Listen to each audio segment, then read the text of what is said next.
Olá, queridas amigas e amigos da TV 247, sejam bem-vindas e bem-vindos novamente ao programa Arte e Resistência, este programa que vocês já sabem, é um programa onde eu converso com os maiores e as maiores artistas do Brasil, de diversas áreas da arte, artistas que são conscientes sobre a resistência, sobre a função infindável que a arte possui em transformar o ser humano e as sociedades.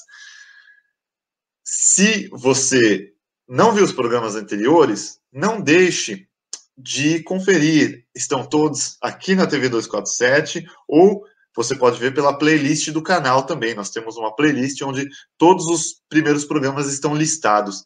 Este é o 10º programa já. E os primeiros 9 programas foram com Caco Ciocler, Sérgio Manberti, Chico César, José Roberto Aguilar, Renato Aroeira, Tom Zé, Paulo Betti, Zé Cabaleiro e Elisa Lucinda. E este 10º programa está muito, muito, muito especial. Vocês vão adorar certamente. Aproveito para dizer, se você ainda não nos segue no Instagram, siga. Está aqui embaixo o endereço do Instagram, tá bom? E aí você não vai perder nenhuma chamada para os próximos episódios. Então vamos para o papo, que este é um dos mais legais de todos. Antes disso, como sempre, vinheta.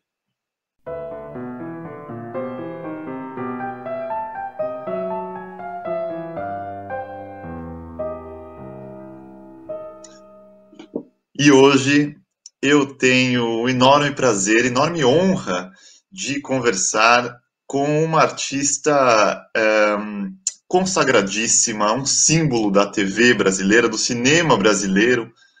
E não somente isso, uma pessoa que se mostra, sempre se mostrou, mas sobretudo agora em tempos obscuros, se mostrou e vem se mostrando uma ativista política de primeira, e é isso que nós realmente precisamos.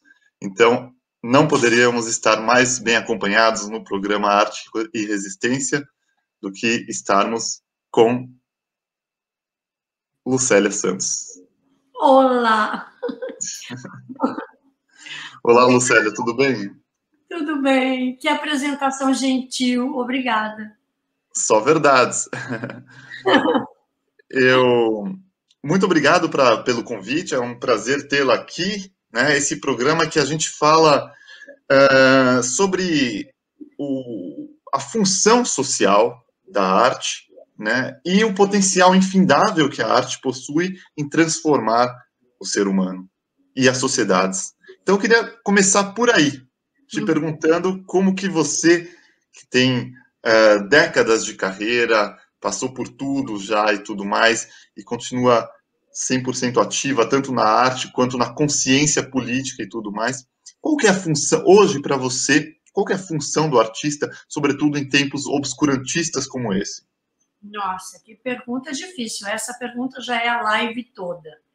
Ela é extremamente importante e profunda. Olha, a arte é das belas coisas da vida, é o jardim da existência humana, né? Onde tem a beleza, onde tem a inspiração, onde brota a magia, que desperta a criatividade. A pessoa, um ser humano pode transcender, viajar, se transformar internamente através de obras artísticas, através da arte, seja a música, seja a ópera, seja o teatro, seja os dois juntos, no caso a ópera, seja através dos livros, seja através de uma bela pintura, dos pintores, das artes plásticas, da dança, da música, do jazz, de tudo. Não há nada que se assemelhe ao êxtase que uma atividade artística pode trazer a um ser humano. Então, assim, eu sou artista desde pequenininha. Eu comecei minha carreira com 14 anos no ano que vem, 2022, se nós chegarmos até lá, eu vou fazer 50 anos de carreira.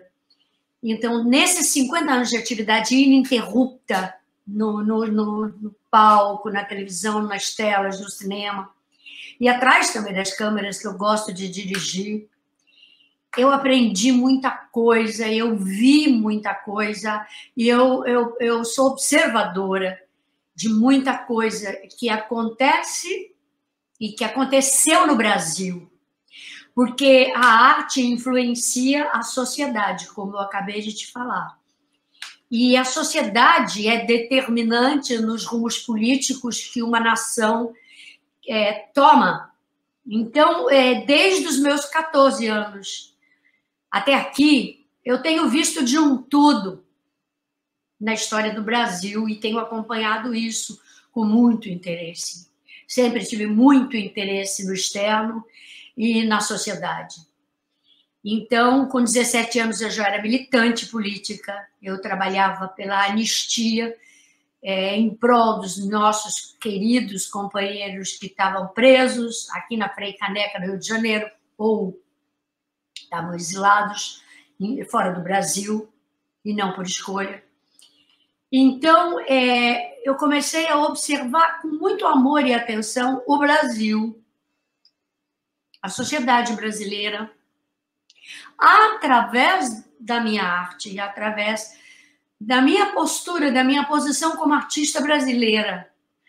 Também aconteceu de eu ficar muito conhecida e famosa no mundo inteiro por causa da novela, das novelas, de algumas delas, mas sobretudo da Escrava Isaura. E eu aceitei esse papel assim de embaixadora cultural do Brasil no mundo, e desde os anos 80 que eu viajei muito por uma boa parte do mundo, e sempre realmente levando a boa imagem e o encantamento que eu sempre tive pelo Brasil, particularmente pela floresta amazônica, particularmente pelos povos da floresta, particularmente pelos nossos ancestrais, pelos nossos irmãos de raiz e pela nossa cultura. Eu sou uma apaixonada pela cultura brasileira. Quando eu falo da cultura brasileira, eu falo dos povos indígenas, eu falo dos quilombolas, eu falo dos povos originários, eu falo dos povos que sobrevivem nos lugares mais distantes desse país para proteger a nossa terra, para defender a nossa floresta, para nos permitir viver a vida que nós vivemos. Você aí, eu aqui, eu atuando, você fazendo seu jornalismo. Então, existem seres incríveis, infinitos seres que têm um trabalho intenso. Então, essa é a cultura brasileira. O resto é a gente querer copiar os outros povos, mas a gente tem uma cultura, e uma cultura profunda, uma cultura latente, uma cultura extraordinária, que o brasileiro classe média basicamente não conhece, porque não se interessa por ela, pelas línguas, pelos dialetos e línguas indígenas imensas, inúmeras, por toda a história da cultura africana no Brasil, por exemplo. Então, o Brasil sempre colocou um pouco foco num olhar assim, da Europa, muito nos Estados Unidos, uma certa parcela da população e uma certa mentalidade de país que se desejaria construir em função da sociedade de consumo sempre. O Brasil botou atenção nos Estados Unidos. Então, pronto, basicamente eu te falei, mas eu me sinto hoje muito desconfortável como artista brasileira no Brasil nesse momento. A situação aqui está gravíssima, como você sabe. Ô, Dharma, meu gato, ele sempre que eu começo a falar, olha lá, aparecendo. Que lindo. Muito lindo. Meu Dharma, você vai descer, tá bom? Senão eu vou te expulsar. Então, a situação está gravíssima, gravíssima, gravíssima, com acento agudo no I. E eu estou me sentindo quase deprimida. Eu tenho tido insônia, quase não consigo dormir. Ontem O Brasil bateu recordes em número de mortos, você sabe, está acompanhando. E eu, à noite, fiquei vendo o noticiário e eu vi cenas e vi os hospitais lotados, eu vi uma cena de uma pronação, eu vi todos os boletins, até às 6 horas da tarde já eram 1910 mortos. E aí eu já não conseguia mais dormir, porque eu estou num estado de luto que você não pode imaginar. Eu tô sofrendo muito, e eu acho que se eu estou sofrendo em condições favoráveis, quer dizer, favoráveis em aspas também, porque eu estou trancada em casa há um ano, porque eu tive condições financeiras do dinheiro que eu ganhei na novela que eu fiz em Portugal, de sobreviver até aqui. A partir de aqui eu não sei o que vai ser a minha vida. Eu tenho que voltar a trabalhar imediatamente para ganhar dinheiro. E eu não sei o que vai acontecer, porque a classe artística foi uma das mais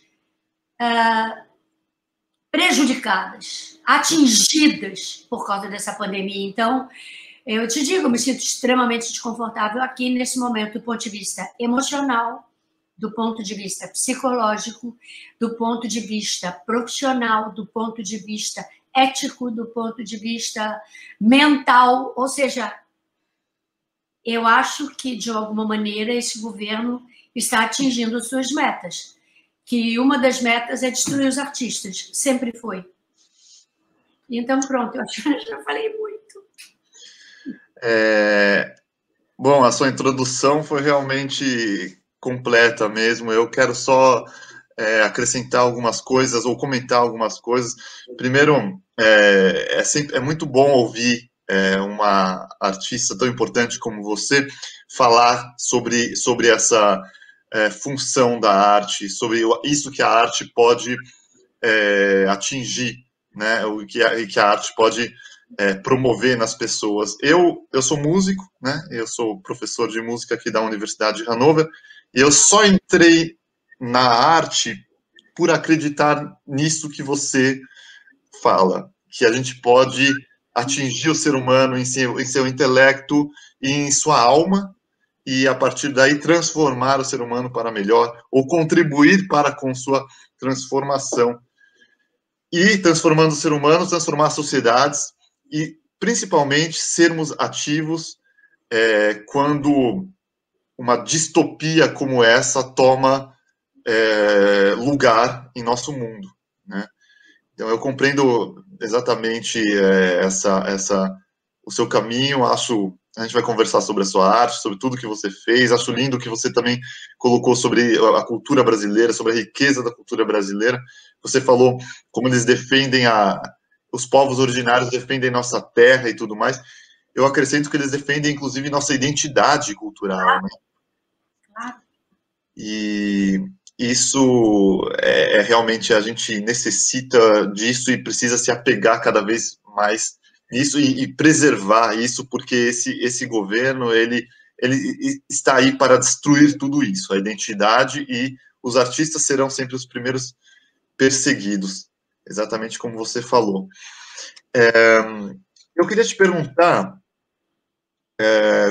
começando do começo, você falou, você vai completar 50 anos de carreira, e a sua carreira é marcada por momentos tão especiais. Você tinha 18 anos quando você fez, ou 19, né, quando você fez a Escravizaura. Uhum. E é uma das novelas mais importantes da história do Brasil, isso é inegável. Passou no mundo inteiro, inclusive aqui na Alemanha, né? Ah. E Israel também, né? Eu sou judeu, então eu tenho muito contato sempre com Israel. Brasil, Israel e Alemanha. Estou nessa tríade, e lutando por justiça social e direitos humanos em todos esses 3 lugares, e onde mais for possível. Claro. E então eu queria saber primeiro sobre essa honra de você ter podido iniciar sua carreira numa novela tão importante, né? Como que você contextualiza 3 momentos? O romance em si, né, escrito em 1875 por Bernardo Guimarães, às vésperas da abolição, praticamente. Depois, a sua novela, 100 anos depois. E hoje, a novela, qual que é a importância dessa novela hoje, quando se fala tanto sobre igualdade aos negros e tudo mais, e uma escravidão não resolvida no Brasil? É engraçado. Isso é muito importante esclarecer para a Europa. O Filipelli, um empresário e um alto executivo da TV Globo da minha época, que era o representante dos escritórios internacionais da TV Globo àquela altura, e, portanto, eu convivi muito com ele, porque as minhas novelas foram das mais vendidas sempre. E eu vivia me encontrando com ele em vários lugares, em vários festivais, em várias feiras internacionais de arte, etc. E o Filipelli está lançando um livro agora, amanhã, chama A Melhor TV do Mundo. E eu quero muito ver o livro, e eu estou no livro. E ele conta do nosso encontro na Alemanha, em Köln, quando a televisão alemã lançou Sim, a Moça, que é o meu segundo maior sucesso. E o meu filho era pequeno e eu fui para lá para o lançamento da novela, com um super lançamento. E ele estava um tanto estressado, porque era uma responsabilidade muito grande, e eu viajando com o nenê. Acho que meu filho tinha 4 meses, o Pedro, e mamava no peito. E aí, numa certa altura, teve aquela coletiva de imprensa e ele colocou um trecho, que eu não li o livro ainda, mas eu vi na internet a entrevista que ele deu, falando que, em determinado momento, os leões estavam todos ali prontos para me devorar, e que eu fui apresentada pela televisão, e que a pergunta foi essa: qual a importância da novela e a dificuldade de tê-la feito, uma novela sobre escravos no Brasil, que assim a moça repete a mesma temática da Escrava Isaura, só que a minha personagem era a dona do engenho que lutava pelos escravos. Da Escrava Isaura eu era submissa, eu era a escrava. E ele me disse que em 10 minutos eu comecei a falar exatamente isso aqui, que era muito importante, que era uma fase muito importante da história do Brasil, a escravidão, e que era muito importante se fazer histórias e novelas sobre esse tema, para contar um pouco à humanidade e à própria população brasileira quais foram os caminhos da escravidão no Brasil, os responsáveis, e se fazer uma análise sobre a história do povo negro no Brasil desde o século XIX. E as circunstâncias em que a escravidão foi abolida, as circunstâncias políticas em que isso se deu, quem estava por trás, quem foi beneficiado com isso. O fato é que eu falei que era muito importante se tratar desse tema, e que era um tema realmente importante da história brasileira, e eu continuo afirmando isso. Essas 2 novelas são contextualizadas num dos momentos mais importantes da história do Brasil, e eu acho que vem daí também, em parte, o grande sucesso dessas produções internacionais, porque tem muito conteúdo. E, apesar de não ter um discurso político, tem um discurso político, porque é sempre a luta do oprimido contra o opressor. Então, a Isaura é amada porque ela era completamente oprimida e lutava, né? Lutava pela sua liberdade. Assim, a moça era a dona do engenho, mas tinha um pai patriarca opressor, que não, as mulheres naquela época não tinham cultura, e ela era uma mulher letrada e queria mais e mais e mais cultura, e era uma libertária. Então, ela lutava pelos escravos e contra a opressão que era o próprio pai, manifestada através do próprio pai. Então, são temas muito importantes e eram abordados de uma forma muito inteligente e com muito talento. Então, eu acho que o sucesso dessas novelas vem daí, sabe? E eu sinto falta hoje até, na teledramaturgia, que se construam histórias assim, com esse embasamento na história brasileira e com tanto conteúdo bom. Acho que faz falta. Sem dúvida, e são temáticas universais, né? Essa questão do opressor e do oprimido, independentemente do contexto específico do Brasil, acho que justamente faz sentido para o mundo inteiro, porque qualquer cultura se identifica, né, com o enredo. E, bom, eu estava lendo sobre o original, né, o livro original do Bernardo Guimarães, em 1875, e como também era um livro progressista para a época, de certa forma, um livro que encostava nessa temática da abolição por uma ótica que tentava trazer as leitoras da época, que eram moças de família, né, e tudo mais. Então já tinha sua função social. Eu acho maravilhoso como a arte sempre se renova, né? 100 anos depois vem a sua novela, explode no mundo inteiro, e agora a novela vai fazer 45 anos, né? Eu quero ressaltar, eu acho muito o trabalho do Gilberto Braga, que foi o escritor, o autor da novela.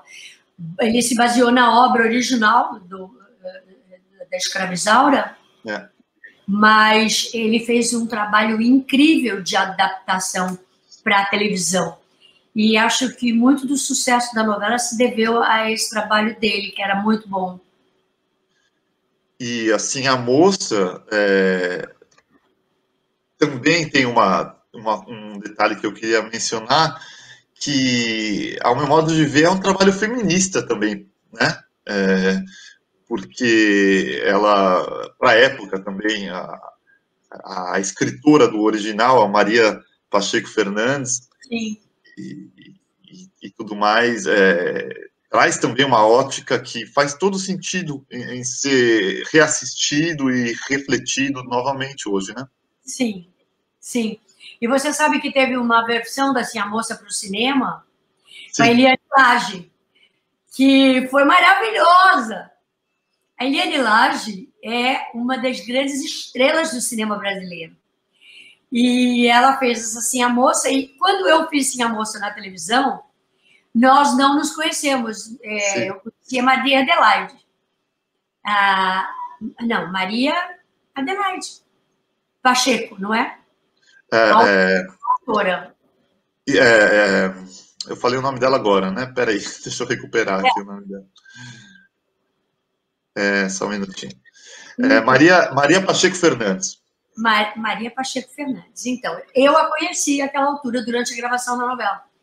Mas a Eliane Lage eu não conheci. E há alguns anos atrás, há uns 5 anos atrás agora, eu conheci a Eliane Lage, que vive em Pirinópolis, no estado de Goiás.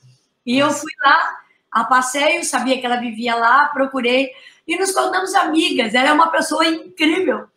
É das maiores leitoras do Brasil, a Eliane Lage.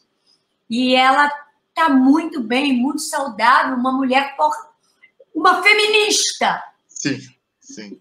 De verdade, quando você falou em feminismo, eu me lembrei dela imediatamente. Que maravilha, esse filme... E ficamos amigas. Que maravilha. Olha, o que a arte traz também, a união de gerações e de forças, né? Esse filme que você menciona é de 1953, Eliane Lage e Anselmo Duarte. Exatamente. Ela divina. E você sabe que o Anselmo Duarte foi das primeiras pessoas com quem eu contracenei no cinema brasileiro. Ele era meu pai, em Paranoia. Ele e a Norma Bengel, duas grandes estrelas do cinema brasileiro. E foi a minha estreia no cinema, meu primeiro close-up na vida. Isso. Eu era muito novinha, eu não tinha feito Escravizaura ainda, eu acho que eu tinha 17 anos, quando eu fiz Paranoia, do Carlos Heitor Coni, com direção do Antônio Calmon. Antônio Calmon. E eu quase não conseguia nem respirar perto do Anselmo e da Norma Bengel, imagina. E foi incrível, comecei muito bem no cinema, com muita sorte. Maravilha, era um drama policial, né? Nuno Léo Maia. É. Muito lindo esse filme. Nossa. eu queria, já que a gente está falando de feministas e de mulheres fortes que escrevem textos eternos, não posso deixar de mencionar outra novela sua, que é a Cirano de Pedra, né? Lígia Fagundes Telles. Claro. Que vive ainda, Lígia Fagundes Telles. Lígia Né? Fagundes Telles, incrível. É incrível Maravilhoso. você ter uma literatura tão qualificada na televisão, né? É incrível. Eu acho incrível esse trabalho de você ter obras literárias tão importantes encenadas. É um grande trabalho isso. Eu me sinto muito honrada de ter tido a oportunidade de fazer várias novelas com esses conteúdos incríveis. Cirano de Pedra é uma novela sobre os anos 50 no Brasil. É uma novela belíssima. Belíssima. E que tem uma produção incrível. É uma maravilha. E realmente é uma novela também que ficou, né, para todas as épocas, porque eu acho que, inclusive, os melhores momentos da novela brasileira se dão quando as histórias vêm desses grandes romances, desses grandes escritores, né? O que Eu você acho acha? que quando você trata de temas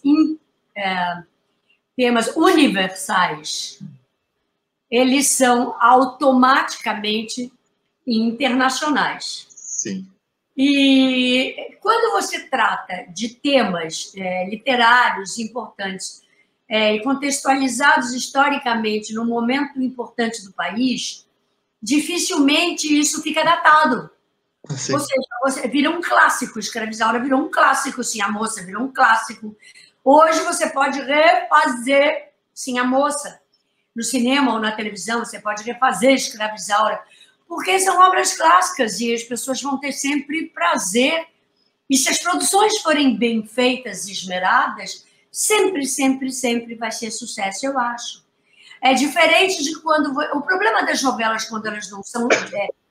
que não vêm de uma obra literária anterior, é que às vezes elas perdem, elas são contextualizadas tanto no momento presente e no dia a dia, por conta de audiência e coisas assim, que às vezes elas perdem universalidade. E aí perdem, portanto, a distância do sucesso ao longo do caminho, né? É diferente quando você pode ficar sempre vendo e revendo uma novela. Eu estou de pleno acordo, sem contar que a novela bem feita, com uma história que vale a pena e tudo mais, ela também captura aquela época, né? Tão bonita, eu estava vendo agora, hoje mesmo, vários clipes da Escravizaura, e aquela época está capturada, né? Para as novas gerações, para sempre, né? É muito bonito. Bom, falando de cinema, a gente já vai voltar para a política, mas antes eu quero te perguntar, logicamente, porque assim, quando a gente fala de Lucélia Santos, a gente também não consegue desprender de Nelson Rodrigues, certo?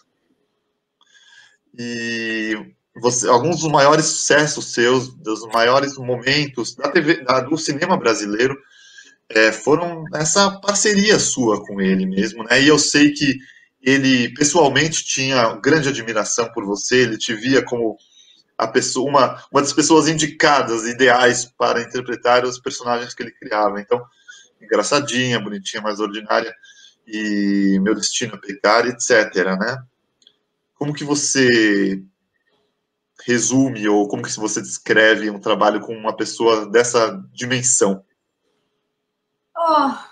Falar de Nelson Rodrigues é falar meio da minha própria vida, sabe? Porque é falar um pouco sobre mim, sobre o que eu sou como atriz, como temperamento,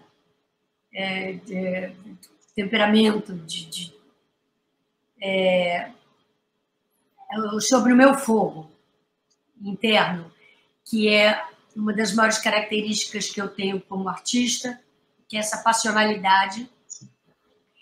Eu não sou, nem nunca fui e nem nunca serei uma atriz morna. Sim. Eu tenho esse temperamento passional. Não é passional a palavra, visceral. Visceral.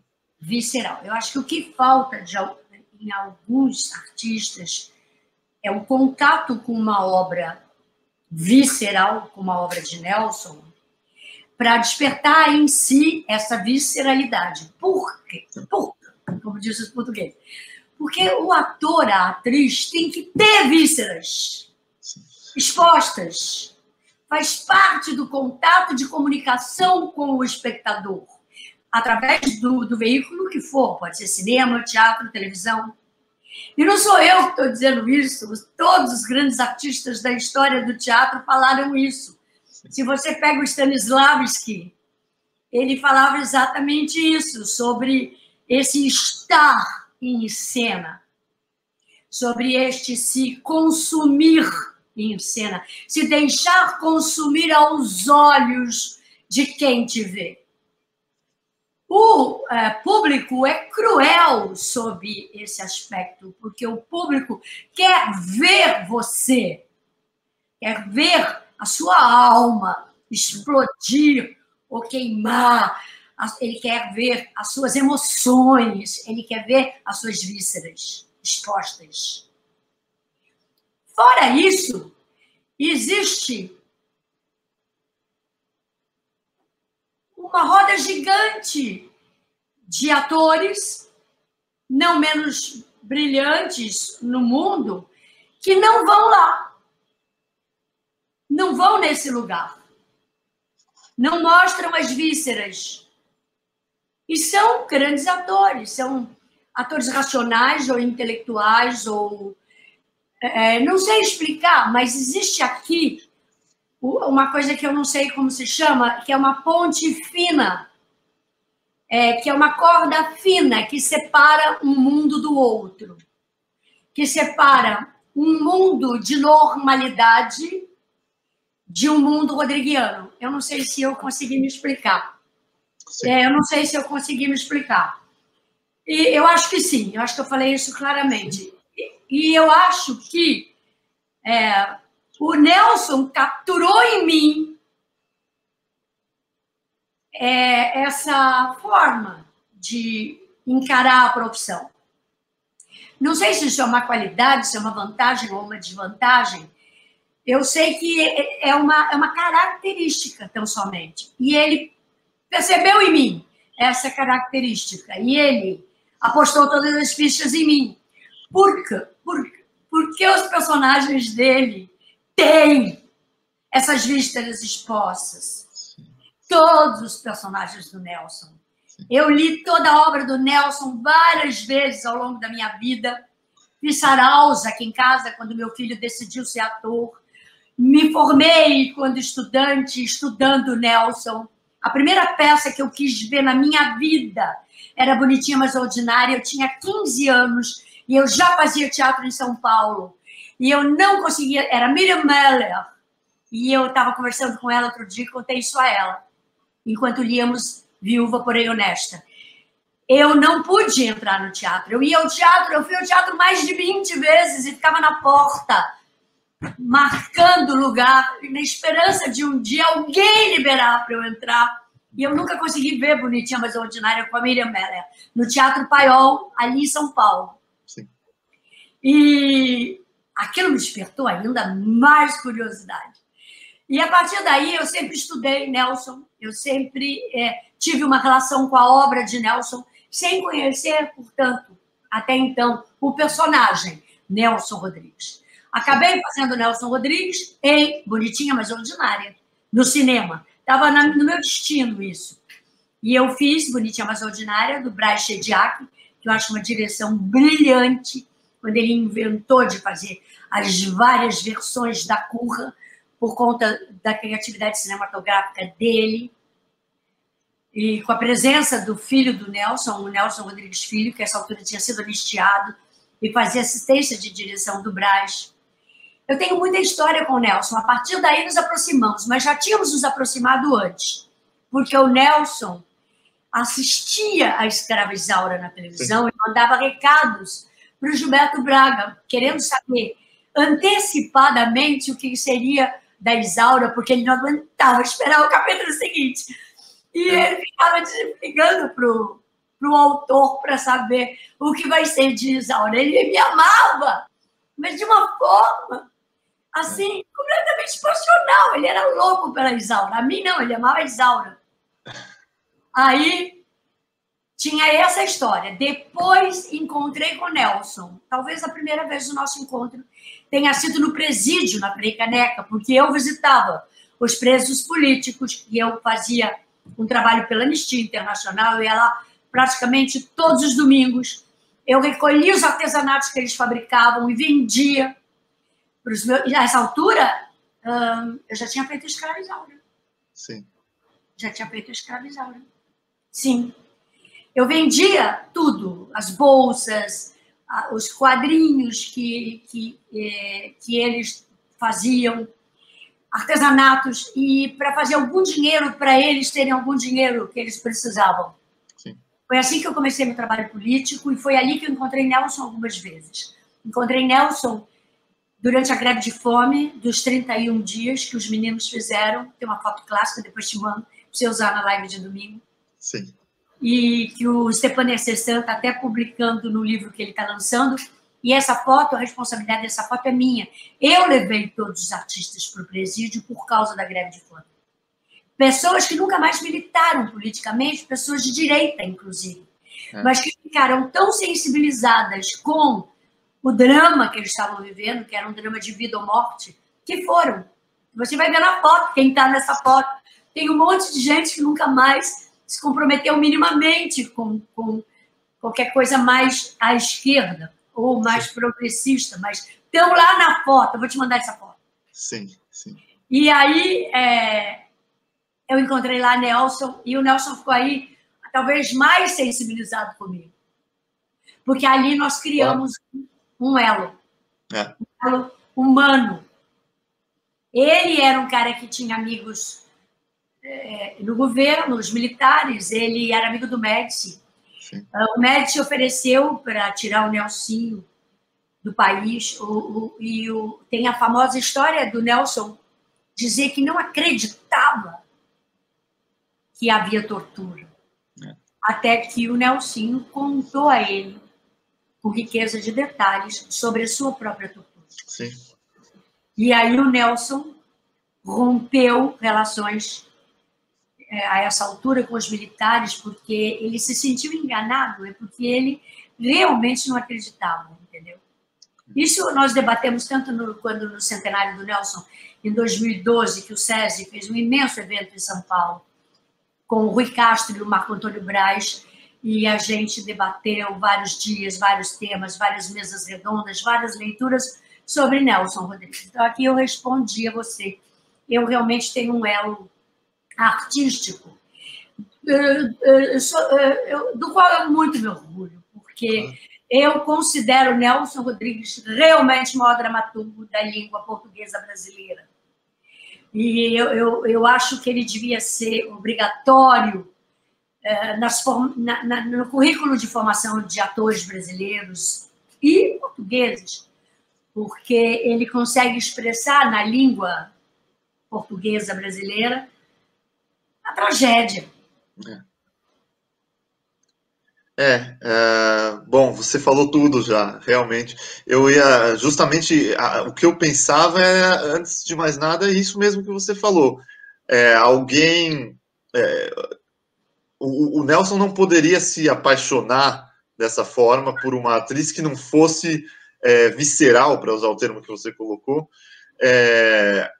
no mesmo nível que os personagens dele demandam, né? Então, eu conheci essa história, já vi você contando em outras entrevistas, essa história que ele ficou de certa forma, positivamente obcecado pela escrava Isaura e perguntando o que aconteceria nos capítulos que viriam. E eu acho que, conhecendo a obra dele e tudo mais, a grandeza, a complexidade dos personagens, eu acho que realmente dá para entender por que ele quis alguém uma atriz tão forte, né? E acho que ele viu também a sua a sua, o seu movimento precoce também, né? Você tão jovem já fazendo personagens tão fortes como na novela e tudo mais, né? Você sabe que os personagens de Nelson não são psicológicos. Se você vai psicologizar um personagem de Nelson, você não consegue fazer. Sim. Você tem... É muito fácil fazer Nelson de alguma maneira, porque eu sempre falo isso nas entrevistas, porque eu acho isso muito importante. Você não deve pensar. Você não deve querer entender. Você não deve querer transformar aquilo num exercício intelectual. Você tem que fazer apenas e tão somente, simplesmente, o que ele indica na rubrica.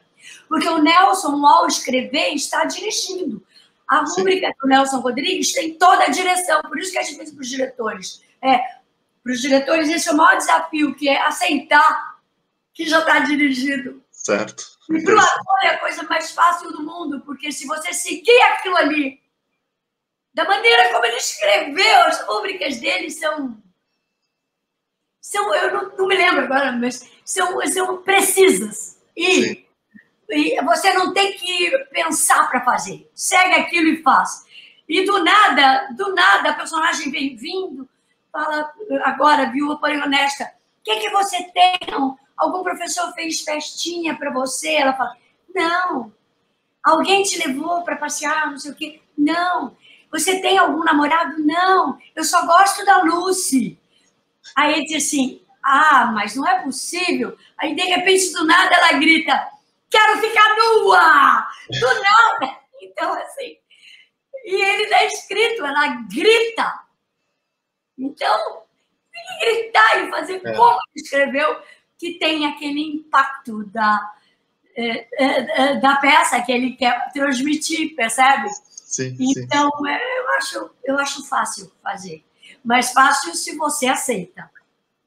Exatamente. Fácil se você tem esse caráter, né, artístico dentro de você, eu acho. Acho que para você é natural, né? Foi muito natural e ele sentiu isso e por isso que deu tão certo.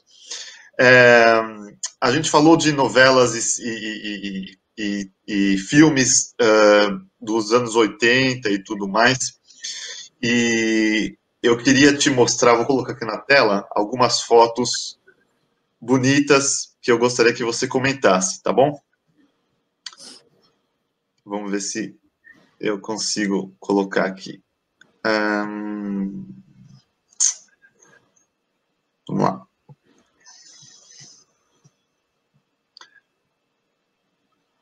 Essa foto aqui eu peguei no seu site, eu acho uma das fotos mais bonitas de todas, tá vendo? Onde é isso? Lula, Dona Maria, direta já? Não. Eu não sei, tá sem data, tá no seu site. Mas eu chuto. Será que é a campanha de 89? Pode ser. Pode ser, né? Pode Pela ser. cara do Lula. Acho que é a Dona Marisa também, acho que é 89. Eu chutaria que é 89, sim, a primeira campanha. E pelo bottom que eu estou usando também, a campanha de 89. Ótima essa foto.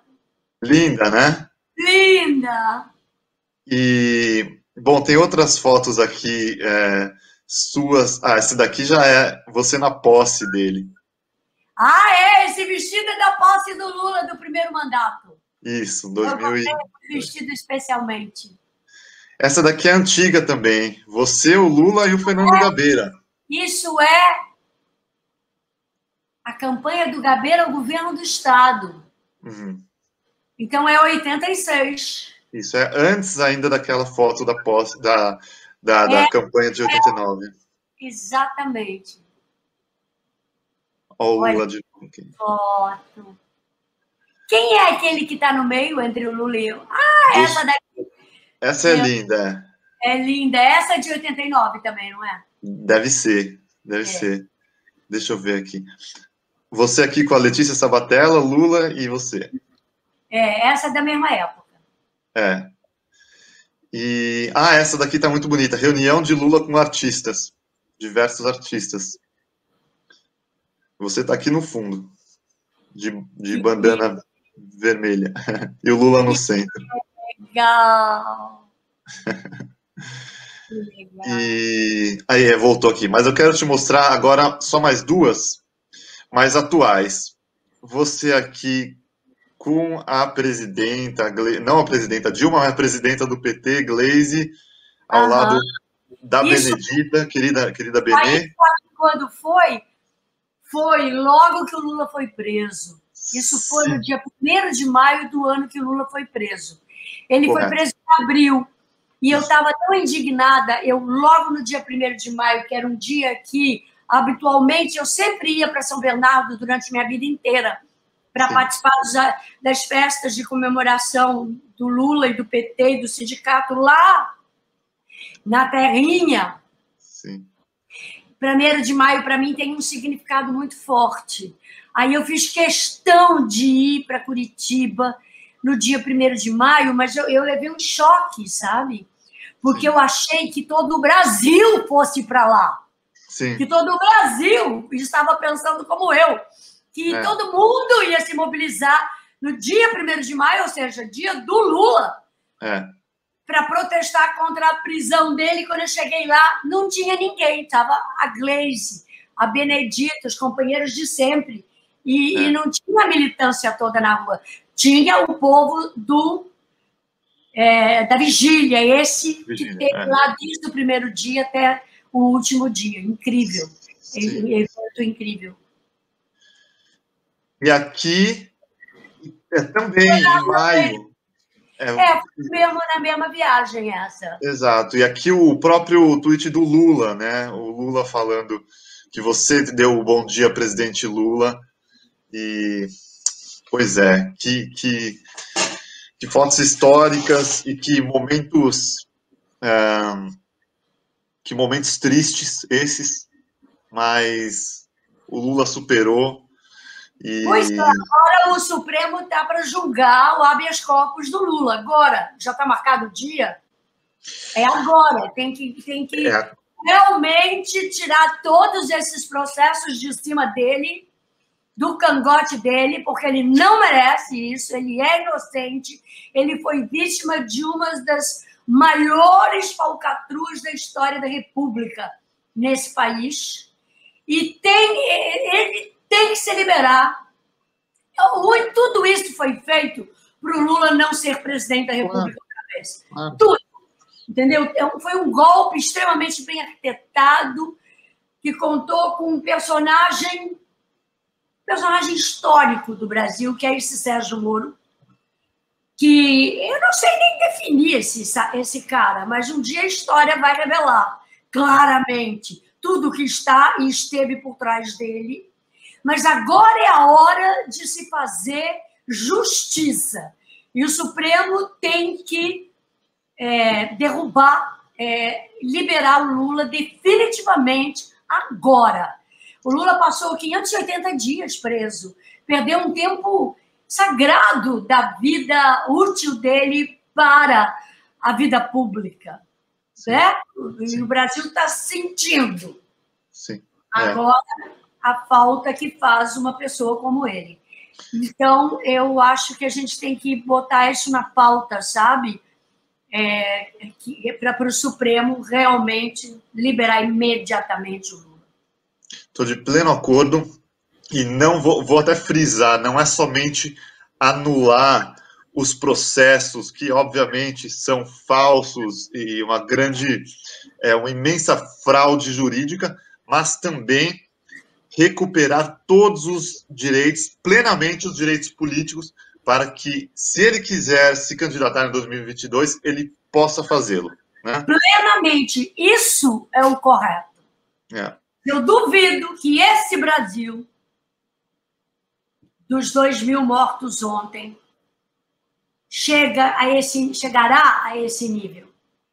Eu vou fazer todos os meus melhores esforços e eu acho que todo o Brasil tem que se mobilizar. Toda a esquerda, todos os artistas, a gente tem que se mobilizar numa imensa campanha, porque o Lula precisa ter os seus direitos resgatados, os seus direitos a se eleger, os seus direitos civis, né?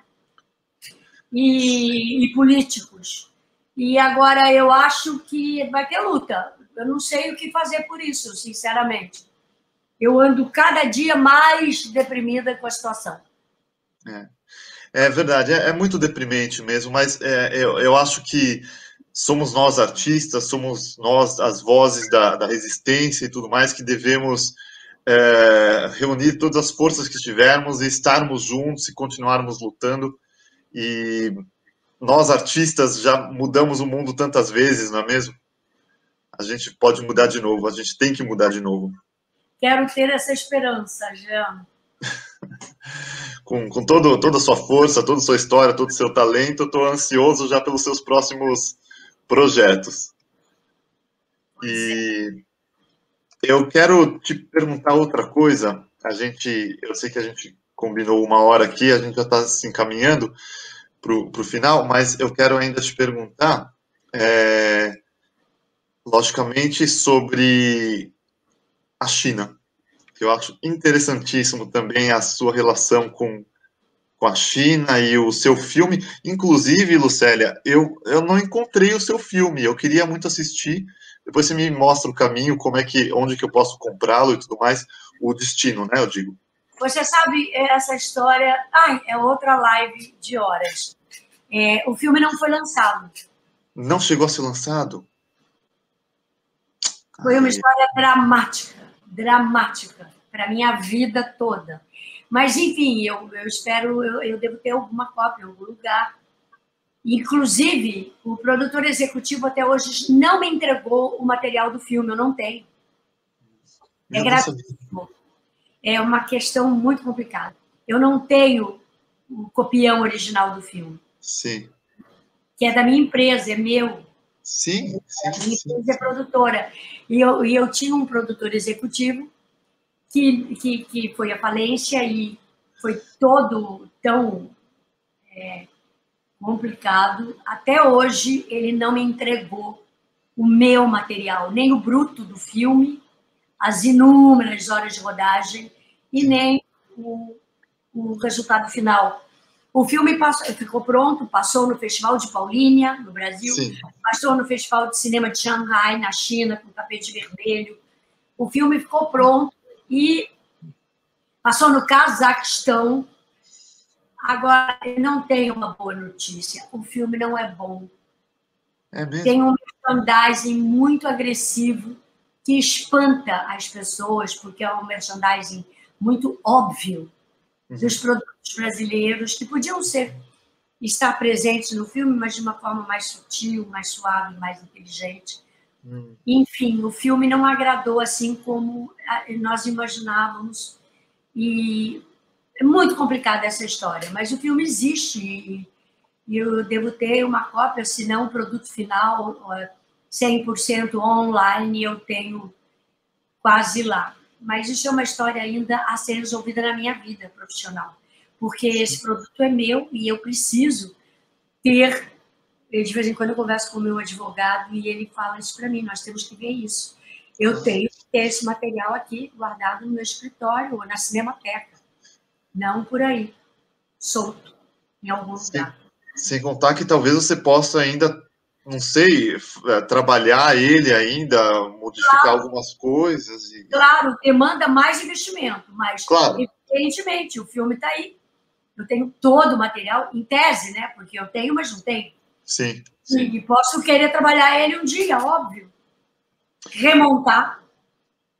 Porque o filme tem tudo para ser uma coisa histórica, né? O filme, para que os amigos do 247 que talvez não saibam, o filme se chama Destino ou Um Amor do Outro Lado do Mundo e é uma produção entre Brasil e China. Né? A primeira. E realmente é uma coisa assim histórica, sob o ponto de vista social, ponto de vista político, religioso, né? Tem muito budismo, né? No filme. Então eu fiquei super ansioso para ver. Agora, mesmo com os problemas do filme, eu sei que pode ser melhorado e com o tempo a arte vai superar isso e eu espero muito que você consiga. Eu também. Eu também. E Portugal, como é que foi fazer a novela com os irmãos portugueses? Foi ótimo, muito bom. Foi uma temporada leve, Os atores portugueses são muito bons colegas, são fantásticas, são pessoas fantásticas. São pessoas bem fáceis de lidar no dia a dia, sabe? São pessoas muito bem resolvidas, eu acho. Eu gostei do meu elenco. Também acho que tive uma sorte particular de ter pegado um elenco formidável com colegas de carreira. Todos ali, só tinha grandes estrelas, Maria João Bastos, Dalila Carmo, Alexandra Lancaster. Só tinha grandes estrelas a minha novela. E todas maravilhosas. E eu gostei muito da temporada lá. Foi, assim, um presente, porque sair do Brasil quando o Bolsonaro acabou de se empossar, tendo eu feito tão duras críticas a ele durante a campanha e pedindo tão veementemente às pessoas que não dessem esse passo, que não dessem o seu voto a esse tipo de gente, inclusive mencionando Hitler. Uma das coisas que eu tenho completamente viralizadas nas minhas redes sociais foi um texto que eu copiei do El País, que falava: por que nós votamos em Hitler? Era um texto longo que eu li e gostei, que era a história de uma avó do escritor, que contava que na Alemanha, àquela altura, que ela votou. E o que é que os envolveu, contextualizando as circunstâncias econômicas, a depressão e culturais da Alemanha naquele momento, explicando como foi a condução do processo até as urnas, e foi uma eleição democrática também. Sim. E votaram no Hitler, e depois todos conhecem a história do Terceiro Reich. E eu falava exatamente esse texto. E eu pedia muita atenção das pessoas a esse texto. Em nenhum momento eu mencionei o nome do personagem fatídico, mesmo porque nem falava o nome dele, nem falo até hoje. Agora eu falo porque já é necessário. Mas eu nem falava o nome dele, mas havia muitas semelhanças de caráter, de propostas. Claro. E tanto que foi se repetindo na cultura, né? Aquele famoso ministro que citou literalmente a frase do Goebbels. Enfim, é isso. Então, depois que ele se elegeu, logo em seguida veio o convite para ir para Portugal. Eu fui sem titubear, e foi uma época de muito conforto emocional para mim, porque estava ganhando bem hospedada, com colegas queridos, fazendo um trabalho bom, curtindo o que estava fazendo, sem grandes pressões, sem grande estresse. Portugal é um país mais equilibrado. Claro. E aí foi uma temporada muito boa e acabou. E aí eu voltei para o Brasil há um ano, em março do ano passado. Sim.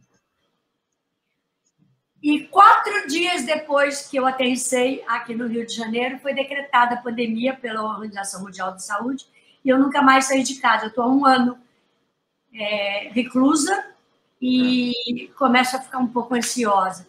Não vejo a hora de tomar a minha vacina. Estou na fila, mas eu não acho que tomar vacina vai ser solução para todos os problemas de ninguém. Não. É só mais uma segurança. Essa pandemia está prometendo ainda vida longa. Com certeza. Aqui na Alemanha, que o governo é muito consequente, né? Foi falado exatamente isso nos últimos dias. A vacina é só um passo essencial, mas é só um passo. Provavelmente a gente vai continuar em lockdown aqui pelo resto do ano. E é a responsabilidade para com a vida, né? Então não tem o que discutir, tem que ser assim. E o Brasil nunca fez. Eu sei. A sério. Nós estamos nessa situação atual porque nunca foi feito o lockdown como deveria ser feito, como todos os países fizeram. É a única maneira de contenção.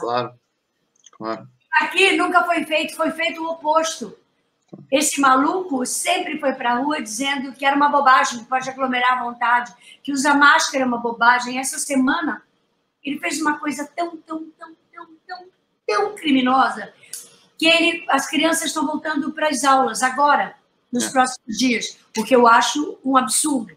Claro. Eu, se tivesse um filho em idade escolar, quando a pandemia está no auge do descontrole no Brasil, e sem todos estarem vacinados, eu não deixaria meu filho ir para a escola. E ele está mandando as crianças não usarem máscaras. Eu sei. E baseado num estudo alemão, que ele disse que leu uma matéria, eu não sei se você ouviu falar isso, ele deu uma entrevista dizendo que tinha uma matéria, um estudo que veio da Alemanha, em que a máscara prejudicava as crianças emocionalmente. E é mentira, ele inventou isso, não tem estudo nenhum. E ele não se baseou em nada, ele jogou um veneno mortal sobre as pessoas. Você percebe? É difícil. A situação é assim, tá difícil. Não, eu quero só complementar o que você falou sobre o nazismo e tudo mais.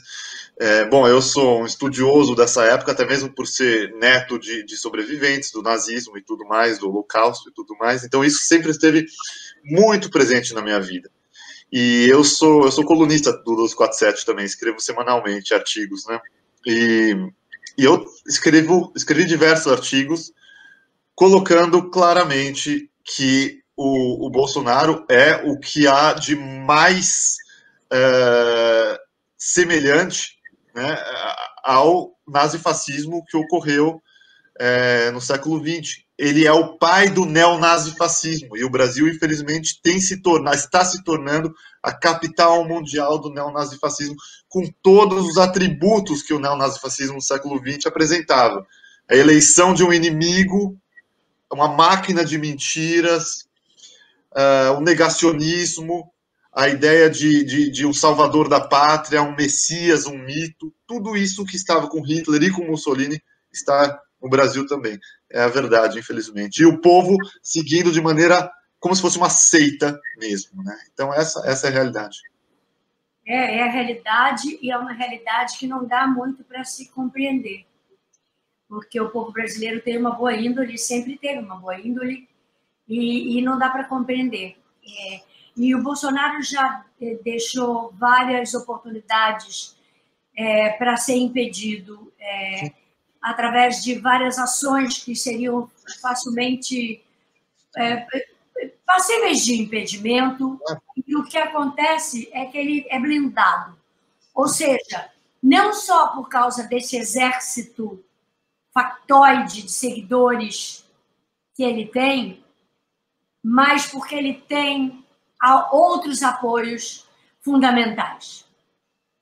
E o que me desagrada no Brasil, nesse momento, é perceber isso.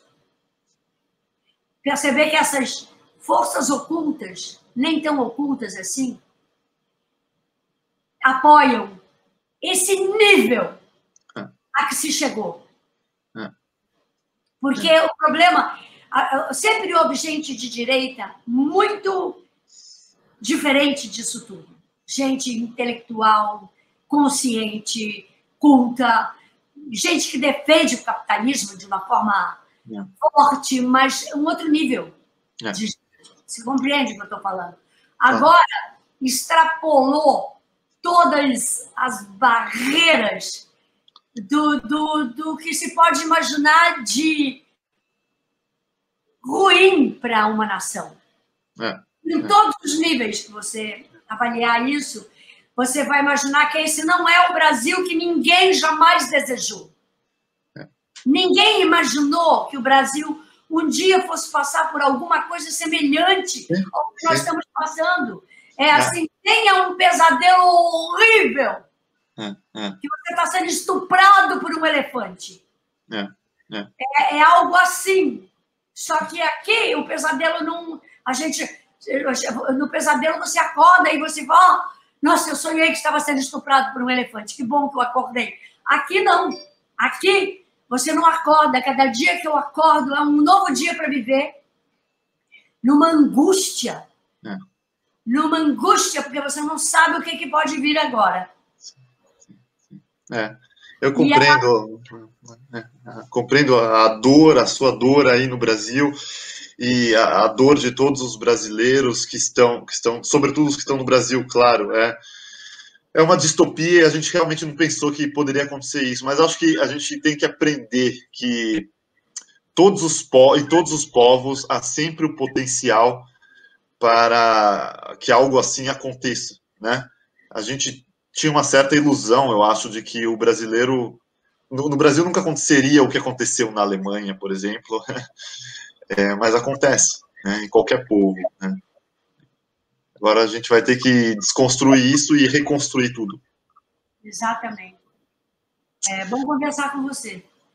Muito obrigado, Lucélia. Querida, foi um imenso prazer. Olha, uma honra. Eu sou declaradamente o seu fã. Obrigada. E tanto como enquanto atriz, mas sobretudo enquanto ser humano, tudo que você faz, sua história, seu ativismo. A gente precisa de mais artistas como você e tenho certeza que você inspira gerações e gerações. Obrigada. Antes de terminarmos nossa live, porém, nós fechamos sempre a live com poemas, né? Você preparou um poema para gente? Eu tenho um poema lindo que eu vou te falar, que é uma inspiração do Chico Mendes. Que coisa boa. Provavelmente, meu próximo trabalho como atriz vai ser falar. Inicialmente estava pensando em monólogo, agora eu já não sei se vai ser um monólogo, mas deveria ser um monólogo sobre Chico Mendes, relatando um pouco a minha história com ele nos anos 80 e 88, quando eu o conheci, 6 meses antes dele ser assassinado. E Nossa. eu tenho, inclusive, um material inédito de muitas horas que eu gravei com ele na casa dele, em Chapuri, um dia antes do BID chegar lá com todo aquele aparato. Sim. E eu até fiz a visita aos seringal, as colocações, junto com esse grupo. Mas isso tudo está gravado na fala do Chico Mendes, do próprio Chico Mendes. É muito forte. E provavelmente isso vai ser uma das matérias do nosso monólogo. Faça isso, realmente vai ser fantástico. E que registro histórico que vai ser. Eu vou ler para vocês uma poesia, um poema. É um poema da Seringueira, de Pereira da Silva. Esse poema é de 1890, e ele viveu de 1890 até 1973. Tá? E é tão bonito, tem muito a ver com a minha história também. E com o Chico Mendes. Muito a ver com o Chico Mendes. Bem, leva meu leite, a minha seiva é tua. Ela não vale por uma gota da saudade que heroicamente andas carpindo, na bruteza cruel dessas matas, correndo contra as rudes caudais desses rios, lutando. Leva minha vida, é o que te posso dar. Meu sangue brancacento, minha saúde e mocidade. Quero que volte a alegria à tua face, e que a fortuna te sorria, e que a felicidade não seja um bem fugaz no teu lar.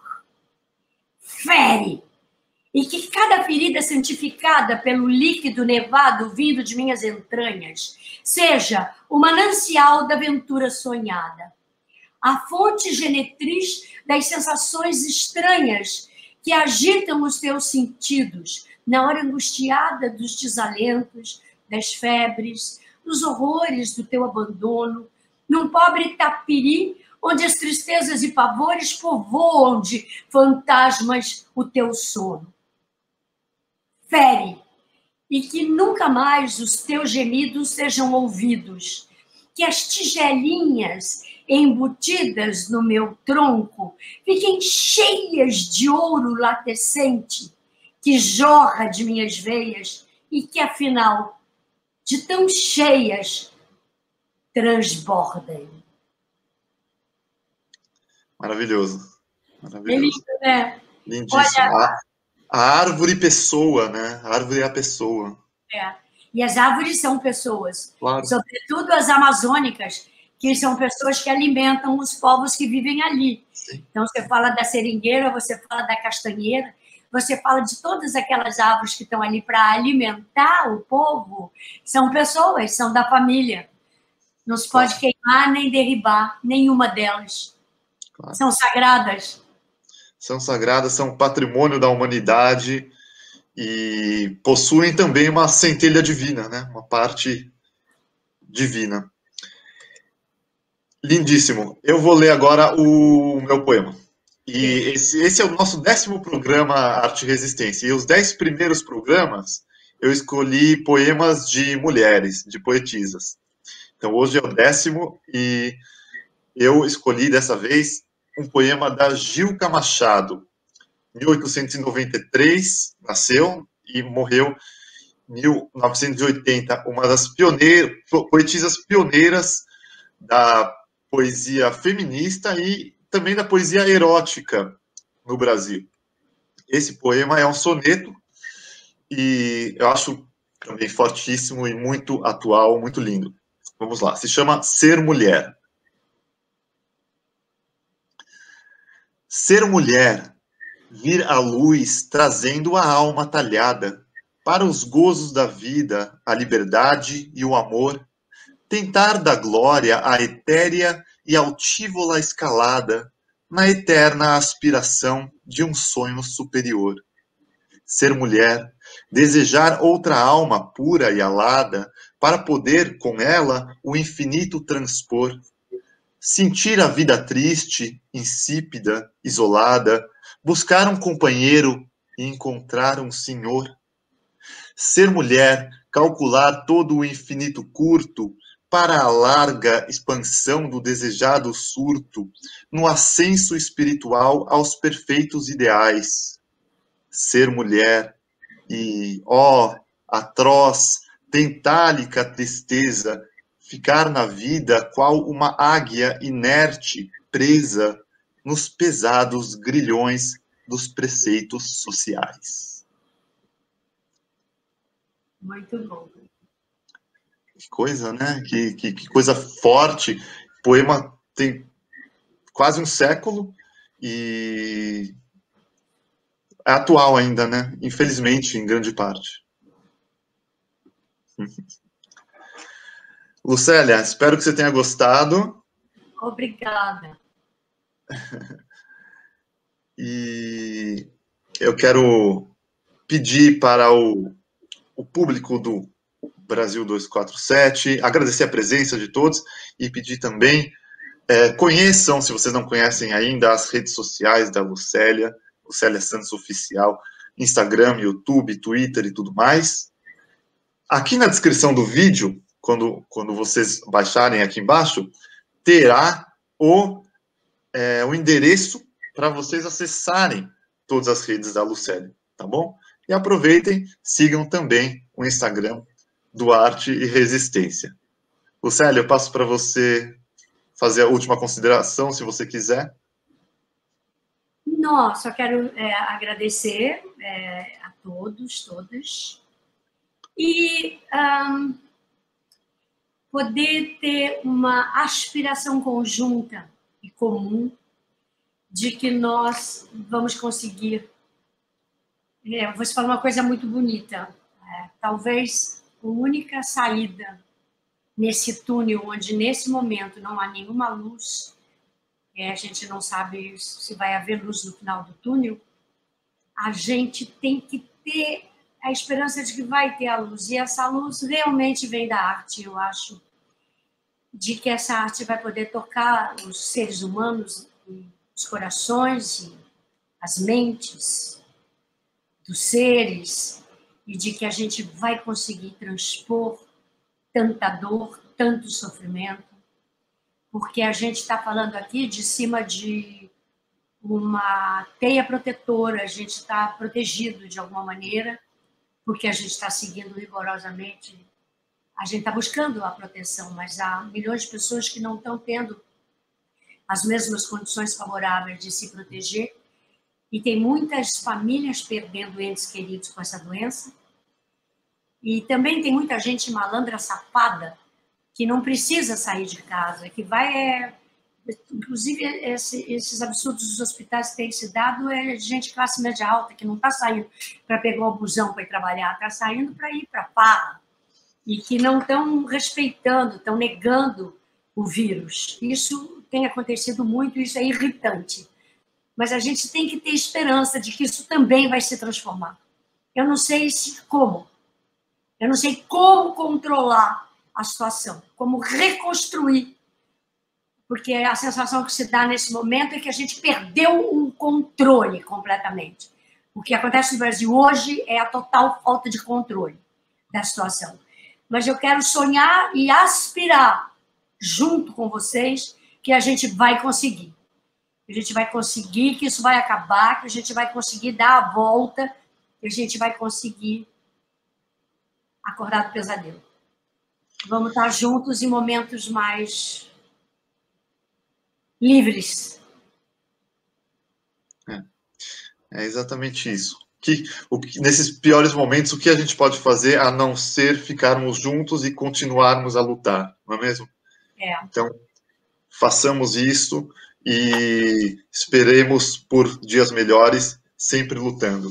Um beijo a todos e, como sempre, ninguém solta a mão de ninguém. Tchau. Tchau.